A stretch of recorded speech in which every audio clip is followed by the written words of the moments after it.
السلام علیکم ګرانو کتونکو د تفهیم نو خار هسپتال مخې ته چې کوم سسته بازار دی د هغې سره ولاړو یو نظاره مو وکړه خلق په 3 ګنټې 4 ګنټې په دې لین کې تیرې کړي او لیکلي دي ورته بار چینی 8 روپۍ کیلو دغه کس چې اخري سر ته لاړ شي 3 ګنټې 4 ګنټې دی تیرې کړي انتظار باندې په دې لین کې په ولاړه تیرې کړي نو هلته ورله د چینو پیکټ ورکوي په 15 روپۍ او هغه هم بند نه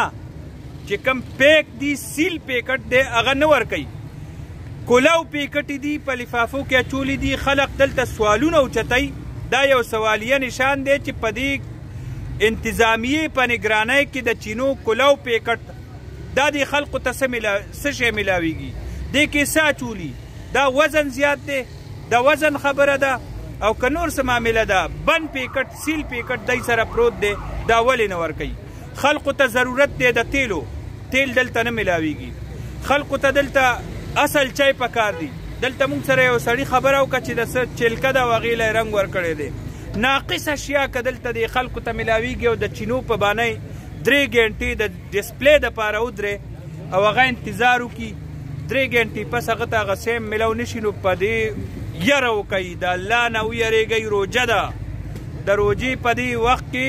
روجه په خوله 4-5 ګنټې سړی انتظار ته ودروئ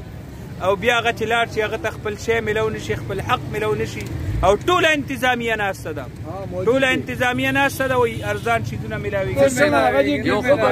یو خبره راته کومه یو خو دا سسته بازار دی کې په کار نه وویل چې دا ډي ایچ کیو هسپتال یو ټول د کرونا نه ډک دی نو دوی هغه بیماري په خپله چې دی که کوم خلک راځي د هسپتال نه کوم خلک روزي به خامخا بیماریږي یو پوري دا دې نه بدل کړی شي دا دې کې په کار نه دی او بل اندیر نګري چوپټ راځي افیس سے کم چې موږ تاسو کو کم غریبانان چې را روان دي ته ماته صرف پروژه کې به خلک دال خوري د دال ضرورت دی خلک بچړي خوري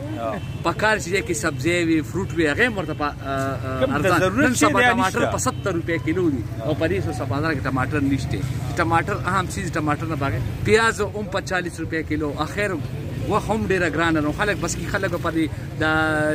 چړه مړه بس سټینګ خلک داسې حکومت وایي چولې ویښوه او چولو سره پښیماني مو وکړه او چولو سره دا به دی کېږي